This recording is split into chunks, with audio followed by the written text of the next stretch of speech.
আসসালামু আলাইকুম। সুরাইস কিচেনে সবাইকে স্বাগত জানাচ্ছি আমার আজকের ভিডিওটি দেখার জন্য। আজ পবিত্র শুক্রবার, আর শুক্রবার মানে হচ্ছে মুসলমানদের জন্য ঈদের দিন, আর ঈদ মানেই হচ্ছে অনেক আনন্দ আর মজার খাবার। আর তাই শুক্রবারের স্পেশাল মেনুতে আমি আপনাদের সাথে শেয়ার করব আমার ফ্যামিলির প্রায় সবারই পছন্দের নতুন আলু দিয়ে গরুর মাংস। আশা করছি আমার আজকের রেসিপিটি আপনাদের অনেক ভালো লাগবে। ভালো লাগলে একটা লাইক দিয়ে আমার সাথেই থাকুন। এখানে আমি রান্না করার জন্য রেগুলার সাইজ করে কেটে রাখা 1.5 কেজির মতো গরুর মাংস নিয়েছি। আর এখানে অনেকগুলো নতুন আলু কেটে কুটে ধুয়ে রেখেছি। আর তাছাড়া রান্না করার জন্য আমার যে যে উপকরণ লাগবে সব কিছু একসাথে গুছিয়ে নিয়েছি। এখন আমি চুলাতে একটা হাঁড়ি বসিয়ে তাতে পরিমাণ মতো সরিষা তেল দিয়ে দিব। এখন 5টা এলাচ, 4-5 টুকরো দারুচিনি, 2-3টা তেজপাতা আর 4-5টা লবঙ্গ দিয়ে ভালোভাবে তেলের সাথে 1 মিনিটের মতো ভেজে নেব। সুন্দর একটা অ্যারোমা বের হয়। এখন কুচি করে কেটে রাখা প্রায় 1 কাপের মতো পেঁয়াজ কুচি দিয়ে দিয়েছি। পেঁয়াজ যখন কিছুটা নরম হয়ে আসবে তখন ফালি করে কেটে রাখা 2টা মাঝারি সাইজের দেশি টমেটো দিয়ে দিব। 1/2 কাপ মতো পেঁয়াজ আদা রসুনের পেস্ট। আমি এখানে আগেই পেঁয়াজ আদা রসুন পরিমাণ মতো নিয়ে আগে একসাথে পেস্ট করে রেখেছিলাম।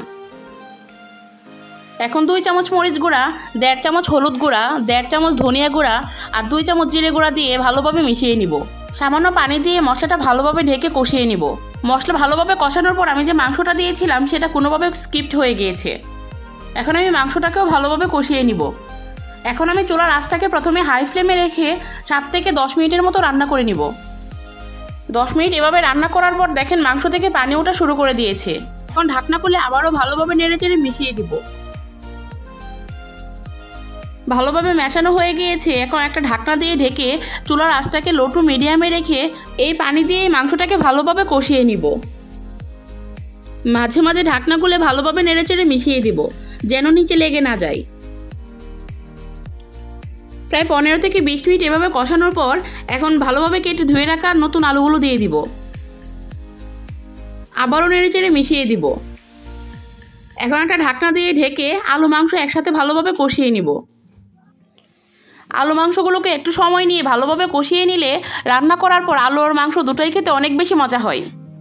এখন আবারও ভালোভাবে মিশিয়ে দিয়ে একটা ঢাকনা দিয়ে ঢেকে আরও 5 থেকে 7 মিনিটের মতো একসাথে আলু আর মাংসগুলোকে ভালোভাবে কষিয়ে নিব।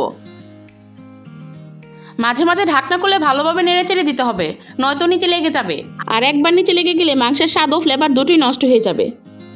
1/2 কাপের মতো ফ্রোজেন মটরশুঁটি দিয়ে দিব। এটা কিন্তু আমার এবছরের মটরশুঁটি না, এটা আমি গত বছরের মটরশুঁটি যে ফ্রোজেন করে রেখেছিলাম। কিন্তু দেখে কিন্তু বোঝাই যাচ্ছে না যেটা গত বছরের মটরশুঁটি। এখন আমি আর 2 মিনিটের মতো একসাথে সব কিছু কষিয়ে নিব। ভালোভাবে কষানো হয়ে গিয়েছে আর মাংসটার প্রায় 80% সিদ্ধ হয়ে গিয়েছে।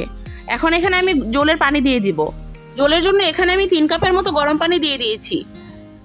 এখানে আমি বেশি জলের পানি দিব না, কারণ আমার মাংসটা প্রায় 80%-এর মতো অলরেডি সিদ্ধ হয়ে গিয়েছে, তাই বাকিটা সিদ্ধ হতে বেশি সময় লাগবে না।